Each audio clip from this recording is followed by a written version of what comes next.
Hello friends, आज इस video में हम जानेंगे कोसाइन रूल ऑफ ट्रायंगल के बारे में। तो ये रूल क्या होता है, ये कब एप्लीकेबल होता है और इसकी क्या कंडीशंस होती हैं और इस रूल की मदद से हम क्या क्या चीजें फाइंड आउट कर सकते हैं, इस वीडियो में हम जानेंगे। इसके लिए हमने बोर्ड पर एक ट्रायंगल ड्रॉ कर रखा है, ट्रायंगल पी क्यू आर, जिसके एंगल हैं A B and C and जिसकी करस्पॉन्डिंग साइड्स हैं small A, small B and small C. और एक परपेंडिकुलर ड्रॉ कर रखा है पॉइंट आर से पी क्यू लाइन पर, जिसका फुट है एम। ठीक है दोस्तों, तो हम आज स्टेब्लिश करने वाले हैं कोसाइन रूल को। कोसाइन का मतलब होता है कॉस, कॉस ऑफ समथिंग। ठीक है, और ये रूल क्या होता है और इसका क्या सिग्निफिकेंस होता है किसी ट्रायंगल में, इस वीडियो में हम जानने की कोशिश करेंगे। तो इसके लिए हम एक ट्रायंगल कंसीडर करते हैं, ट्रायंगल आरपीएम। ठीक है, तो ट्रायंगल आरपीएम को अगर हम कंसीडर करें तो ट्रायंगल आरपीएम में अगर हम कॉस ए को फाइंड आउट करें तो कॉस ए क्या हो जाएगा दोस्तों, ये हो जाएगा हमारा बेस इस ट्रायंगल में, ये हो जाएगा अपना हाइपोटेन्यूज। अभी के लिए हम इस बेस को मान लेते हैं x। ठीक है, यहां से यहां तक की दूरी x हो जाती है, तो ये दूरी हो जाएगी c माइनस एक्स। ठीक है, ये हम एज्यूम कर लेते हैं।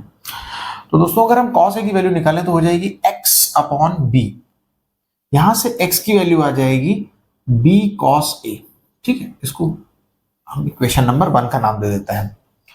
अब दोस्तों हम क्या करते हैं, इस ट्रायंगल में ही, ट्रायंगल आरपीएम में अगर हम पाइथागोरस थ्योरम यूज करें तो पाइथागोरस थ्योरम से हम बोल सकते हैं कि परपेंडिकुलर का स्क्वायर प्लस एक्स का square should be equal to B square, या परपेंडिकुलर का स्क्वायर क्या हो जाएगा, अगेन आर एम स्क्वायर क्या हो जाएगा हमारा, B square minus X square. ठीक है, इसको हम इक्वेशन 2 का नाम दे देते हैं। अब दोस्तों हम चलते हैं ट्रायंगल आर क्यू एम में,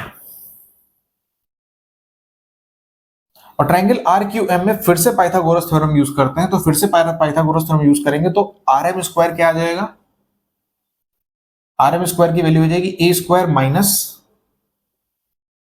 सी माइनस एक्स का होल स्क्वायर।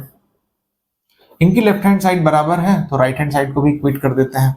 जैसे ही आप राइट हैंड साइड को इक्वेट करोगे तो B square minus X square is equal to A square minus C minus X का होल स्क्वायर। इसको एक्सपैंड करते हैं तो B square minus X square is equal to A square minus C square minus X square plus 2cx। यहां से x square cancel हो जाएगा। इन values को हम राइट हैंड साइड लेकर लेफ्ट हैंड साइड लेकर चले जाते हैं तो ये वैल्यू आ जाएगी B square plus C square minus A square is equal to 2cx। और दोस्तों जैसे ही हम x की वैल्यू को इस इक्वेशन से सब्स्टिट्यूट करेंगे तो वैल्यू आ जाएगी 2c into B cos A is equal to B square plus C square minus A square. थोड़ा सा रीअरेंज करेंगे और यहां से हम कॉस ए की वैल्यू फाइंड आउट कर लेंगे। कॉस ए क्या हो जाएगा, B square plus C square minus A square upon 2bc। तो फ्रेंड्स ये बहुत ही इंपॉर्टेंट रिलेशन है कि हम किसी भी ट्रायंगल में, किसी भी वैलिड ट्रायंगल में किसी भी एंगल की वैल्यू को फाइंड आउट कर सकते हैं, गिवन अगर हमें वो साइड्स दी हुई हैं उस ट्रायंगल की। जैसे कि अपने केस में ए बी और सी की वैल्यू दी हुई है तो हम बी स्क्वायर कंप्यूट कर लेंगे, सी स्क्वायर और ए स्क्वायर कंप्यूट कर लेंगे न्यूमरेटर में, और 2bc का प्रोडक्ट फाइंड आउट कर लेंगे। जैसे ही इस रेशियो को फाइंड आउट करेंगे आपको कॉस ए की वैल्यू मिल जाएगी, और जैसे ही आपको कॉस ए मिल जाएगा तो ए की वैल्यू हो जाएगी cos inverse of that value.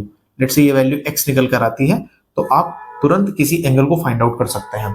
ठीक है, तो ये तो हमने अभी रिलेशन एस्टेब्लिश की कॉस ए की बी सी ए के टर्म्स में। सिमिलरली हम इसी डेरिवेशन को यूज करके सेम पैटर्न में दूसरे एंगल्स को भी फाइंड आउट कर सकते हैं। फॉर एग्जांपल कॉस बी की अगर हम वैल्यू को फाइंड आउट करें तो जैसा कि आप देख सकते हैं कॉस ए के केस में यहां पर बी सी है और माइनस में ए है, तो जब हम b की वैल्यू निकालेंगे तो ये हो जाएगा C square plus A square minus B square upon 2ca। ठीक है, जैसा कि आप बिल्कुल उसी पैटर्न में cos b की वैल्यू को फाइंड आउट कर सकते हैं, और सिमिलरली हम cos c की वैल्यू को भी फाइंड आउट कर सकते हैं। हो जाएगी a square plus B square minus C square upon 2ab। दोस्तों ये सिमिलर रिलेशन है, अलग अलग एंगल के लिए ए बी एंड सी की वैल्यू को हम फाइंड आउट कर सकते हैं अगर हमें किसी भी ट्रायंगल में उसकी सारी साइड्स गिवन है। तो इस फॉर्मूले की मदद से हम सारे एंगल को फाइंड आउट कर सकते हैं। अब हम एक एग्जांपल लेते हैं, जैसे मान लेते हैं कि आपको a की वैल्यू दी हुई है फॉर एग्जांपल √7, b की वैल्यू दी हुई है मान लीजिए 3 और c की वैल्यू दी हुई है मान लीजिए 2, ठीक है। तो अगर हम cos a की वैल्यू को फाइंड आउट करें तो cos a क्या हो जाएगा, b square plus c square minus a square upon 2bc। तो b स्क्वायर क्या हो जाएगा 9, c स्क्वायर क्या हो जाएगा 4 माइनस a स्क्वायर की वैल्यू क्या हो जाएगी 7 upon 2bc। b into C is 6, ठीक है। इसको सिंप्लीफाई करेंगे तो हो जाएगा 9 13 minus 6 upon 12, 6 upon 12 is nothing but 1/2 और a की वैल्यू क्या हो जाएगी cos इनवर्स 1/2। 1/2 क्या होता है फ्रेंड्स 60 डिग्री। तो हम बोल सकते हैं कि एंगल ए की वैल्यू क्या आ जाएगी 60 डिग्री। तो दोस्तों क्वेश्चंस कैसे आएंगे, क्वेश्चंस इसी तरीके से आएंगे कि आपको एबीसी की वैल्यू दी हुई होगी और आपको किसी एंगल को फाइंड आउट करना होगा, या तो फिर आपको कोई दो साइड्स दी होंगी या तो कोई एंगल दिया होगा और तीसरी साइड को फाइंड आउट करना होगा। आई होप आपको ये वीडियो अच्छा लगा होगा दोस्तों। Stay tuned for my videos. Thank you friends.